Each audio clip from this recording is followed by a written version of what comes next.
नमस्कार दोस्तों, NDTV India पर रफ्तार रिबूटेड में आप सभी का एक बार फिर स्वागत है। मैं हूं आपका होस्ट शम्स और आज आपके साथ आया हूं केरल के खूबसूरत शहर कोची से और मेरे साथ खड़ी है बिल्कुल नई मारुति सुजुकी ऑल्टो K10। नया जनरेशन है कार का, बहुत कुछ इसमें बदला है, डिज़ाइन में अलग है, फीचर्स बहुत सारे दिए गए हैं और चलने का तरीका भी बदल गया है।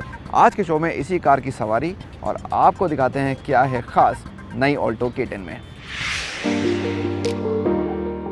ये एक बेहद लोकप्रिय कार है जो भारत में 2 दशकों से भी अधिक समय से बिक्री पर है। इस दौरान कार की 43 लाख यूनिट बिकी हैं और ज्यादा ताकतवर K10 ने उस संख्या में अहम भूमिका निभाई है।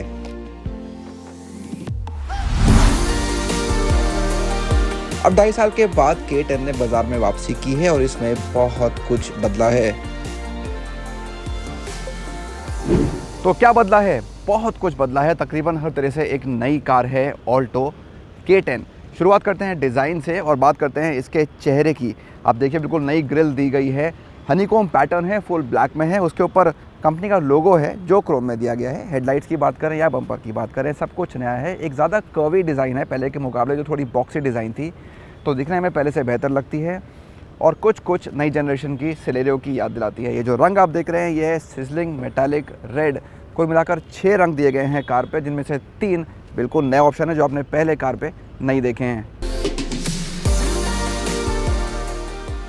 इस सिजलिंग रेड के अलावा 2 और नए रंग हैं, अर्थ गोल्ड और स्पीडी ब्लू। हालांकि यहाँ कोई DRL नहीं है जैसा कि हमने एस्प्रेसो पर देखा था।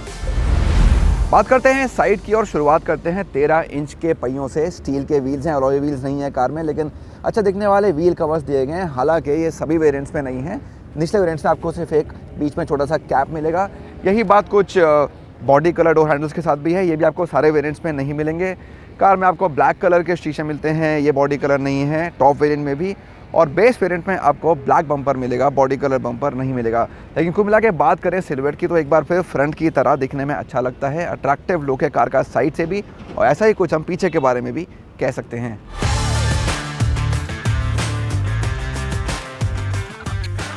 आकार की बात करें तो K10 ऑल्टो 800 से काफ़ी अलग है। ये 85 मिलीमीटर ज़्यादा लंबी है और इसका कद भी 45 मिलीमीटर ज़्यादा है। हालांकि चौड़ाई एक जैसी है, व्हील बेस 20 मिलीमीटर ज़्यादा है। मारुति इम्पैक्टो और ग्लिंटो नाम के 2 कस्टमाइजेशन पैक भी कार पर पेश कर रही है, जिनसे इसका लुक काफ़ी हद तक बदल जाता है। अब गाड़ी के अंदर कदम रखते हैं। ऑल्टो K10 के कैबिन में कई तरह से बदलाव किए गए हैं। बहुत सारे फीचर्स पहले कार में नहीं थे जो अब आपको यहाँ मिल जाते हैं। सबसे बड़ा एडिशन है नई 7 इंच की smart play studio touch screen. हमने इसको कंपनी की कई कार्स में पहले देखा है, अब ऑल्टो में भी दे दी गई है। काफ़ी क्लियर है, अच्छे कलर्स हैं इसमें। इसको आप तेज़ रोशनी में भी देख सकते हैं, ज़्यादा परेशानी नहीं होगी। एंड्रॉयड ऑटो, एप्पल कारप्ले दोनों के साथ ये चलती है। हालांकि यहाँ पे रियर पार्किंग कैमरा नहीं है, जिसके बारे में कंपनी एटलीस्ट इस सबसे महंगे वर्जन में सोच सकती थी। इसके अलावा स्टीयरिंग पे कंट्रोल्स दिए गए हैं जो पहले कार में नहीं थे। एक अच्छा एडिशन है, ज़्यादा प्रीमियम बनाता है कार को। और क्लस्टर भी नया है, इसको हम पहले एस्प्रेसो में देख चुके हैं, अब इसको यहाँ ऑल्टो में भी दिया गया है। और एक और बात जो मुझे अच्छी लगी वो ये कि इसमें छोटे छोटे सामान रखने की बहुत सारी जगहें हैं। सीट्स के बीच में देखें या दरवाज़ों में देखें, और एक इस छोटी सी कार इस कॉम्पैक्ट साइज़ के साथ इतने सारे ऑप्शंस देना वाकई में एक अच्छी चीज़ है ऑल्टो K10 के कैबिन के लिए। स्मार्ट प्ले स्टूडियो भी केवल सबसे महंगे VXI प्लस पर ही मौजूद है और 2 सबसे निचले वेरिएंट्स में कोई इंफोटेनमेंट विकल्प नहीं मिलता। यहाँ आपको मैनुअल AC के साथ 12 वोल्ट का सॉकेट और USB पॉइंट मिल जाएगा। मारुति का कहना है कि आगे की रो में नी रूम पहले से बड़ा है। जो आप देख रहे हैं वो कार का सबसे महंगा VXI प्लस वेरिएंट है। बेस स्टैंडर्ड मॉडल में एयर कंडीशनर, पावर विंडो या पावर स्टीयरिंग जैसी बुनियादी फीचर्स भी नहीं हैं।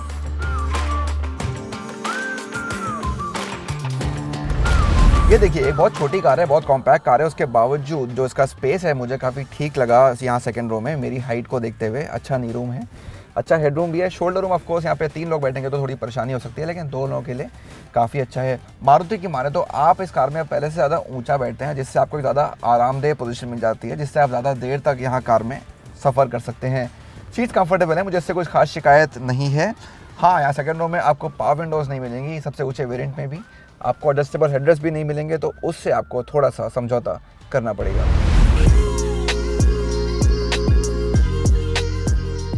मारुति के अनुसार नई ऑल्टो K10 में पीछे के यात्री अब थोड़ा ऊंचा बैठते हैं, जिससे उन्हें सड़क का साफ नज़ारा दिखता है। K10 में चारों दरवाजों पर स्पीकर भी लगे हैं, जिसने कैबिन में ऑडियो आउटपुट को बढ़ा दिया है। कार 214 लीटर के बूट स्पेस के साथ आती है। हालांकि सबसे महंगे VXI प्लस के अलावा किसी भी वेरिएंट में पार्सल ट्रे नहीं दी गई है।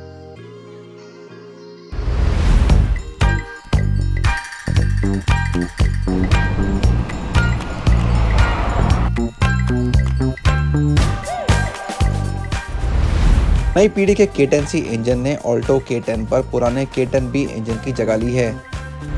998 सीसी का 3 cylinder dual jet dual VVT motor 5500 RPM पर लगभग 66 bhp और 3500 RPM पर 89 Nm बनाता है। इस नए इंजन के साथ एक चीज़ जो ऑल्टो K10 के फेवर में वर्क करती है वो है इसका वज़न। गाड़ी हल्की है, इस वजह से आपको एक पेपी ड्राइव इस कार में मिल जाती है। तो फिलहाल हम ऑटोमेटिक की सवारी कर रहे हैं और हाँ है तो AGS, तो थोड़ा सा लैग होता है गियर बदलने में, लेकिन आप इसको मैनुअल में डाल सकते हैं और चीज़ों को अपने कंट्रोल में ज़्यादा अच्छे तरीके से ले सकते हैं और एक ज़्यादा मज़ेदार अनुभव आपको फिर इस कार में मिल जाएगा।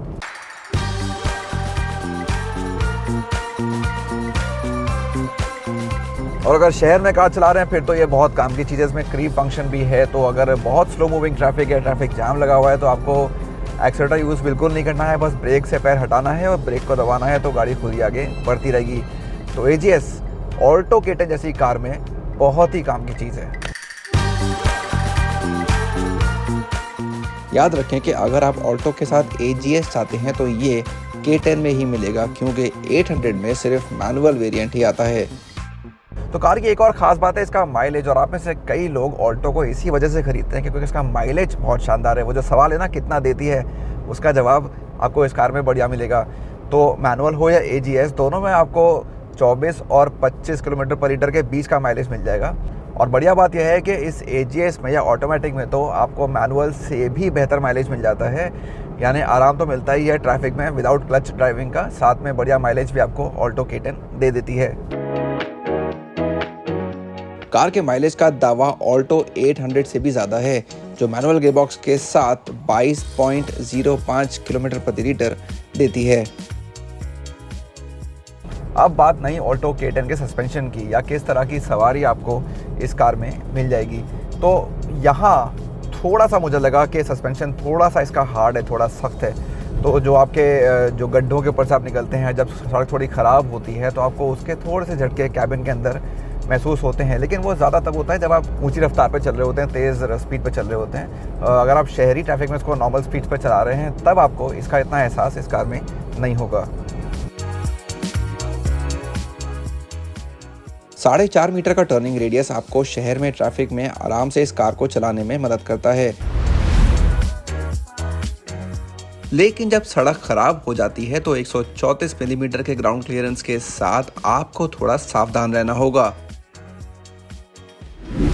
एक और अच्छी बात यह है कि जो सड़क का नज़ारा है काफ़ी साफ़ मिलता है। एक छोटी कार है, ज़्यादा ऊंची कार नहीं है, फिर भी सीट का जो हाइट है ना वो काफ़ी अच्छी लगी मुझे। तो हालांकि इसको आप एडजस्ट नहीं कर सकते हैं, सेट नहीं कर सकते हैं, लेकिन सीट काफ़ी ऊंची लगी है, तो उससे जो सड़क का नज़ारा है काफ़ी साफ़ मिलता है, जिससे ड्राइवर का कॉन्फिडेंस, भरोसा और बढ़ जाता है कार चलाते वक्त। अब समय था नई ऑल्टो K10 के मैनुअल वेरिएंट को चलाने का, जो नए स्पीडी ब्लू रंग में आया था। तो अगर आप AGS से कंपेयर करते हैं तो यहाँ मैनुअल में आपको डेफिनेटली बेटर एक्सेलरेशन और पिकअप मिल जाएगा। तो अगर आप कार चलाने के शौकीन हैं तो आपको ये वर्जन कार का ज़्यादा पसंद आएगा। अच्छी बात है कि जो गियर के थ्रोज हैं ये काफ़ी शॉर्ट हैं, तो फटाफट गियर बदलते हैं, उसमें बिल्कुल देर नहीं लगती है। हालांकि थोड़ा नौची है, जो कई बार ड्राइवर्स को अच्छा भी लगता है। क्लच भी हल्का है, तो शहरी भीड़भाड़ में ट्रैफिक में बार बार इसको इस्तेमाल करने से आपको ज़्यादा थकावट भी नहीं होगी। नई ऑल्टो K10 में कुल 15 सुरक्षा फीचर्स दिए गए हैं। यहाँ 2 एयरबैग्स, ABS के साथ EBD और reverse parking sensors standard features हैं।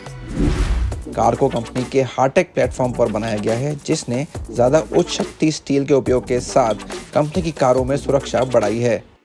हालांकि हमारे पास ऑल्टो K10 के लिए कोई क्रैश टेस्ट नतीजे नहीं है। हाँ, हाल ही में हमने ब्रांड के R&D सेंटर पर कारों पर हो रहे कड़े क्रैश टेस्ट जरूर देखे। नई ऑल्टो K10 की कीमतें मैनुअल ट्रिम्स के लिए 3,99,000 रुपए से शुरू होती हैं और 5,33,000 रुपए एक शोरूम तक जाती हैं। AGS केवल VXI और VXI प्लस में ही उपलब्ध है और इनकी कीमत 5,49,000 और 5,83,000 रुपए के बीच है। मुकाबला है 1 लीटर इंजन वाली रेनो क्विड से, जिसके मैनुअल वेरिएंट्स की कीमतें 4,74,000 और 5,54,000 के बीच हैं।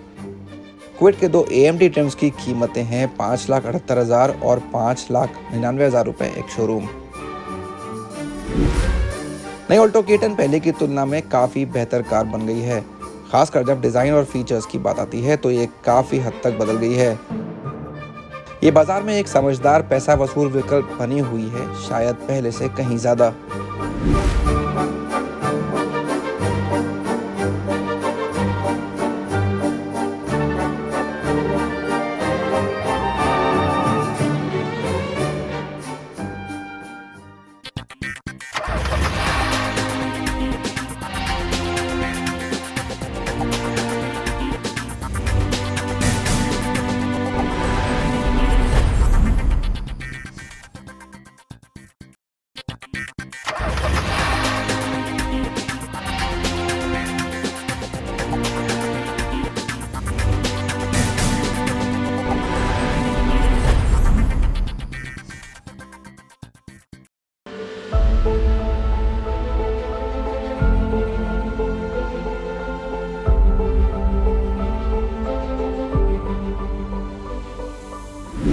फास्ट कार, जब आप ये 2 वर्ड सुनते हैं तो चंद ब्रांड्स हैं जो आपके दिमाग में आते हैं और उनमें से एक है लैम्बोर्गिनी।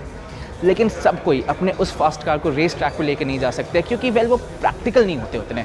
एंड बिल्कुल उन कस्टमर के लिए लैम्बोर्गिनी ने लॉन्च किया है हुराकन टेक्निका को। इसको पोजीशन किया गया है हुराकन रियर व्हील ड्राइव और STO के बीच में, और ये जो पेडिग्री है वो अपने STO के साथ शेयर करती है।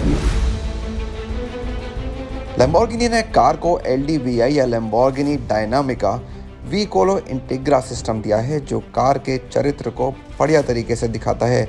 यहाँ traction control, electronic stability control और ड्राइव मोड्स में बदलाव किए गए हैं ताकि आपको मिल सके एक ऐसी हुराकान जो रोड और ट्रैक दोनों के लिए सटीक हो। टेक्निकल का जो इंजन है ये डायरेक्ट लिफ्ट है STO से। V10 इंजन है, 631 ब्रेक हॉर्स पावर प्रोड्यूस करता है और 0 to 100 का स्प्रिंट ये कार बस 3.2 सेकंड्स को क्लॉक करती है।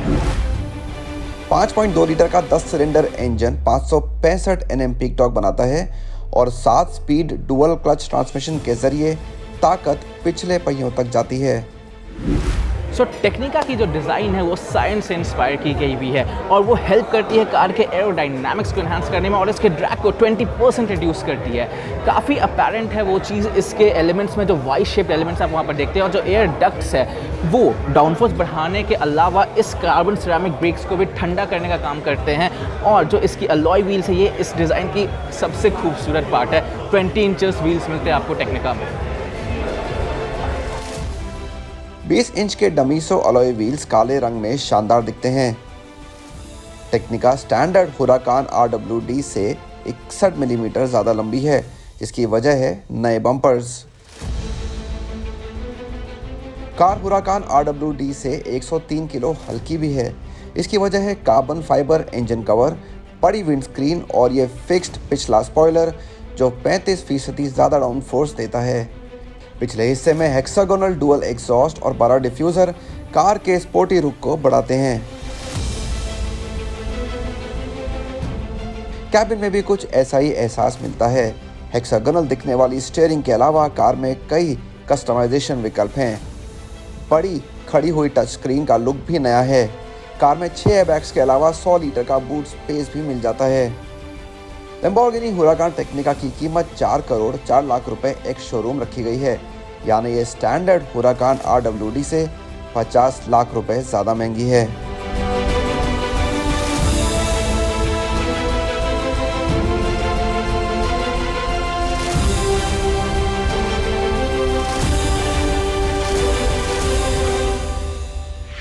तो रफ्तार रिबूटेड में आज के लिए बस इतना ही। आपको हमारा आज का ये प्रोग्राम कैसा लगा हमें लिखकर ज़रूर बताइए। ट्विटर पे हमारा हैंडल है कार एंड बाइक हिंदी।